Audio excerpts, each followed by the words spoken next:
The BMW M2, the OG, is almost done. So we have put a Bilstein EVO R chassis on this car, and we had the opportunity when we went to the Nürburgring to actually go to the factory where they make the R chassis. During this episode you will see when we put the chassis on the car and the steps how to do it, and also when we go to the factory and check out what they are doing to put the chassis together. Think about the Bilstein R chassis. Was it set up properly? Enjoy the episode. Yesterday we arrived to sunny Germany, and today we are actually visiting Bilstein Motorsport. The chassis on the BMW M2 is actually produced in here, and most likely we'll meet the guys that actually built it. Yeah, hopefully.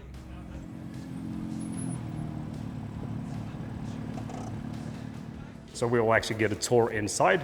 Of course, there's a lot of secret things that is going on, so we will not be filming everything, but you will get a small glimpse of what they are doing here. And they actually sold us the chassis for the F87, so we will actually see where they actually built this chassis for the car. So now we are in the assembly area of the dampers. We actually got a nice view how the actual compression and the rebound thing is actually working. Very many small bits and pieces that is actually changing a lot of things. Matteo gave us a really nice walkthrough of that. Highly skilled people that is doing it. For me, this is really, really nice. I'm a kind of ordinary guy. I like to have things in order and I like to have it in a certain way. But what they are doing here is that they do the assembly of the shocks, but they also do the service of the shocks. So when I need to do the service on my system on the F87, I will actually send it here, and hopefully Matteo will take care of it. I feel that he's a guy that I can trust. And on the other side is the, I would say, restricted area where we're not allowed to film, but there's some really cool things ongoing there as well. So this is actually the EVO R chassis. I think he told me that this is for a Golf R. Or standard Golf. We have removed a lot of things that we are not allowed to see. We told previously that this is for a Golf, but we got some, I got it wrong, but this mount is actually the exactly same thing that I have on my F87, so I think that this is for an M4 and not for the Golf. So we have been witnessing a quite interesting process how they are actually checking the damper. So this is actually a service damper. So before they are doing the service of the damper, they actually put it to the test. So they put it in this machine and they have a factory spec of the actual damper. So on the standard damper, you can actually adjust like 10 clicks on it. But here in the factory, they will actually remove the bottom part of it where the numbers are, and they actually have a bit more clicks. So this particular damper is a little bit off. But what they will do is that they will do the service of the damper, change the oil, because if the viscosity of the oil has been changing during the uses of the damper, it can actually be perfect after the service. So then they will put it back into the machine and do the testing again. If it's off, they will actually drop this down and change one click to see, okay, now we are in spec. And when it's passed through the final inspection and when the service is done, it will actually be sent back to the customer basically as a brand new damper. This machine is also utilized for the new dampers. Really meticulous process where checking that the quality of the things that is going out from this area are in perfect standards. So they are not producing the standard dampers here. It's only for the motorsport part of it. Really, really interesting to see. The final thing of the process is actually putting the dampers on the car and making sure that the adjustments to the car is perfect based on the track that you are going to. So taking the car in, putting on the lift and doing the testings, making the setup on the car. When that's done, drive out, get to the track and give it hell. Tour is done. Yeah, absolutely mind-blowing. Really, really cool. We have just went through the Bilstein Motorsport division. We were able to see the whole process of the build of the shocks. So from like order to assembly, to testing, to final testing if you want to do it on the car, and then also when they are sending out the things. They are pros. Yeah, absolutely. Yeah, and it just screams motorsport. Yeah, and even if you don't have the possibility to go on the tour inside here, it's always open for public, and the test rig where they test out the chassis, it's a glass window, and everyone is allowed to see there. It's just a matter of being here at the right time. But they have a really nice cafeteria and nice cars, and so if you're close by, stop in and check it out. It's really worth a visit.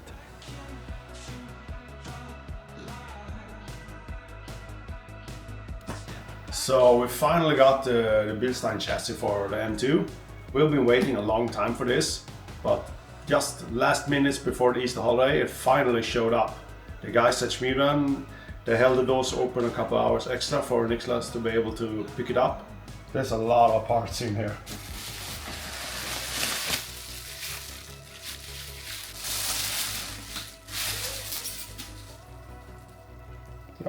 This is a rear shock.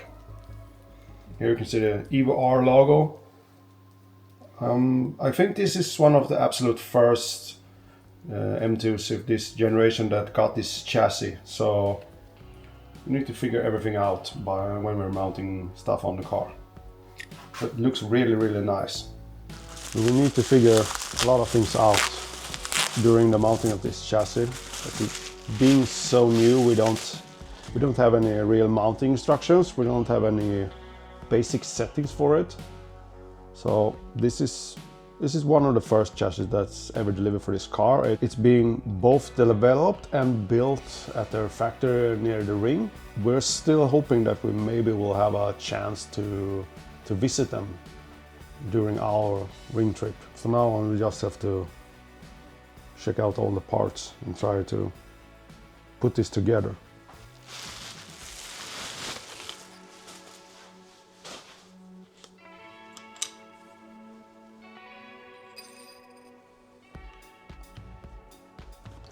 Ooh, here's the handbook. It's not that much inside. We got some stickers. Stickers. Hey! What is that? It's sunglasses.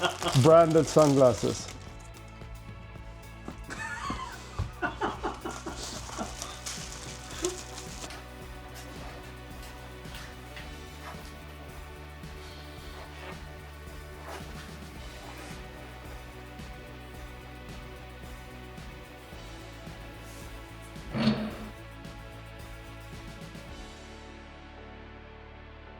Not to look like a complete moron when assembling the shock absorbers and the springs in the rear, we actually did the left-hand side first.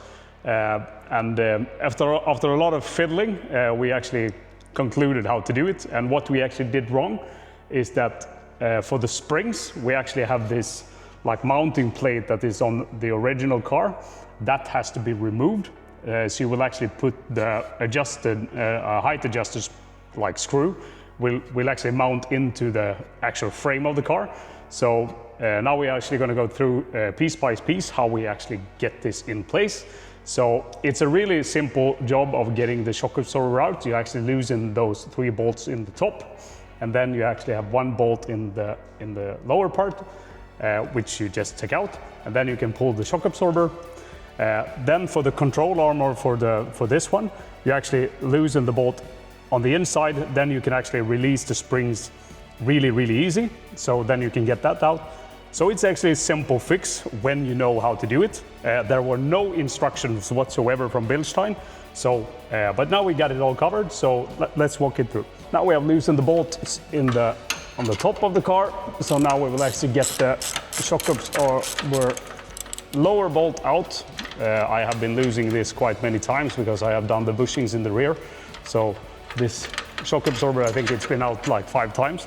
So nothing is really stuck, which is nice. And this is a quite new car, so it's quite easy to work on because, yeah, not everything is rusted. And in Sweden, there's a lot of salt on the roads on the winter, and you can see quite clearly that this car hasn't been utilized that much during winter time, which is nice when wrenching on it. Then, how it's out. And you will see the difference between the original ones and the Bilstein EVO R chassis. It's a quite major difference. By comparison, you can see that it's quite different. Quite obvious things. You have a lot of more adjustments on this one.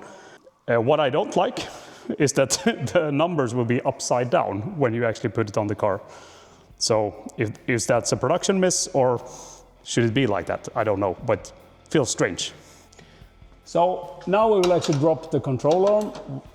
On the other side, you actually have the leveling sensor. I think it's for the lights. So don't forget to loosen that one, because that I did. Oh, fuck me.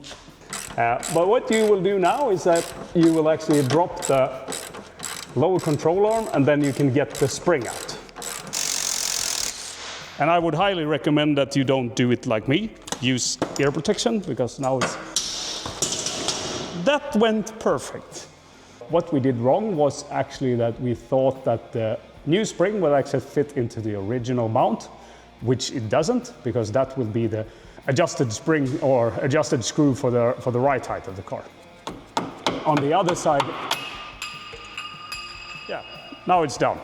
But I thought on the other side it was actually bolted because it was sitting quite heavily. But so now we can actually start fitting the springs. Here you have the springs. So this is the subspring or the supporting spring. What you will do is that in the control arm in the bottom, you will actually get a thick like washer or like grommet. So this will actually sit in the control arm, and then you will have the small spring in the bottom, and then you will actually put the big spring. So and between the springs you actually have this kind of bushing thing, so they actually get together nicely. Then you will get the spring on, and right at the top you will get another that fits into the spring, and then you get the ride height adjustment like screw. And then you get this kind of washer against the frame of the car. So this is actually how it gets together. So same process that we did when we disassemble it, now we just mount it.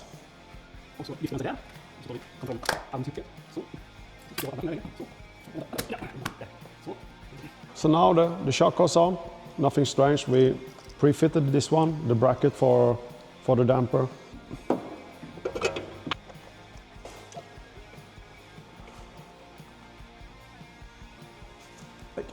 Very perfectly aligned, otherwise it jams. Small tick. Brute force. Yeah. What you can see, this is a quite simple fit. I think that this is actually the first time the EVO R chassis is actually fitted to an F87. If you know anyone more, drop a comment down below, and it would be nice to hear your experience of this chassis. Now it's done in the rear, let's focus on the front.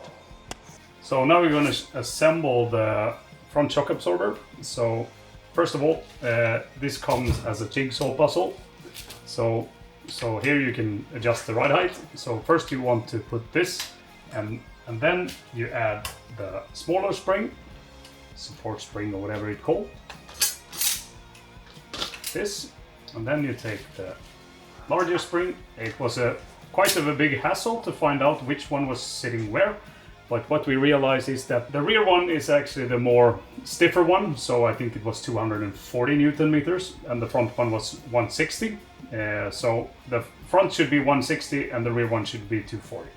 And then you have a small O-ring here, so be careful that you don't damage that. You got a two-piece section here, so this one, remove this one first. Put this one on. And then after that, you take the top mount. So, and what we will do is that we will preload the, there it is. We'll actually preload the spring because it's easier. And then we have decided on a really efficient way of, okay, 250 millimeters is where we start. Yeah. I have no idea if that's correct, but let's try. We decided that it's the correct. Yes. And you got a sleeve here that fits into the knuckle. What's neat with this one is that it actually sits perfectly into the knuckle, so when it bottoms out, it's the right way. But you can also adjust the height here and here. So depending on where it sits, you can actually make some adjustments to the knuckle as well, or to the sleeve. But let's put it on the car. It's a lot of plastic covers and stuff here. You need to take out to get access to the other areas. We'll never get back to the same place again. Put these here. Here you see the original top mount, 5 bolts, and this one here for this cross member.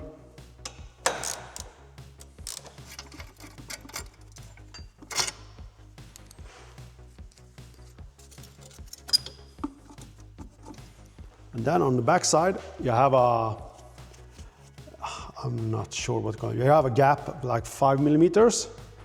You put something in between and pry it open. In this case, Niklas had some kind of tool that's made for this, for the sway bar.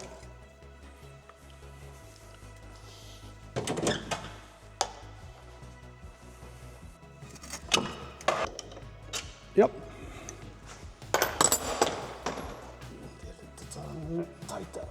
Där är vi ute. Ja.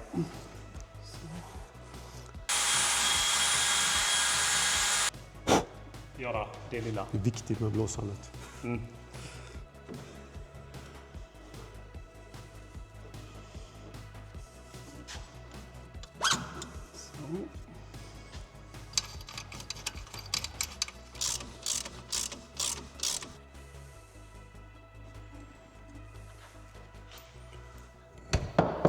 Klarar du av att vrida den själv eller?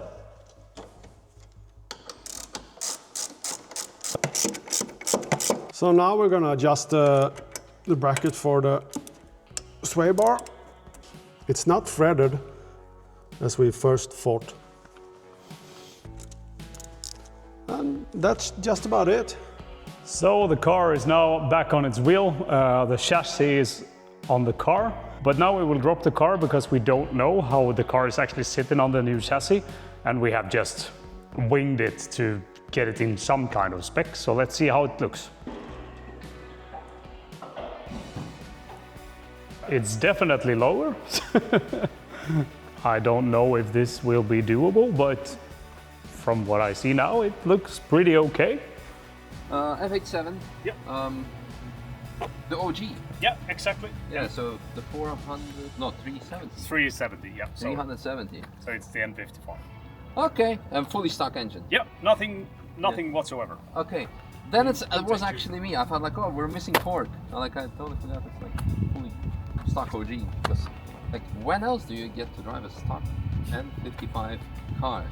It's been a while, because usually they're all like, by now especially, they're like the kings of pops and bangs and you name it. Yeah, and you shouldn't have that. I agree. If you don't like your engine, you should definitely have it. Yes. What do you think about the Bilstein EVO R chassis? Was it set up properly? It's a bit on the stiff side. I mean, for the Nürburgring. Yeah. Like if you really want to go really crazy, I would say the compression was tiny bit, maybe a bit too hard. Yeah, because I increased that by 2 steps. Because I would soften it a bit because it was still a bit bumpy. But otherwise, I thought when I drove the car, it was really, really safe. yes, because it's safe. It's controllable. Yeah. It's controllable because like also like at Sabine Schmidt's, I went like sideways and then I actually like even slightly overcorrected because the tires were warm and good. Yeah. And like okay, now let's go the other way again. Because usually it's like some PS4s worn out that they need to like the opposite lock. And like no, it was good.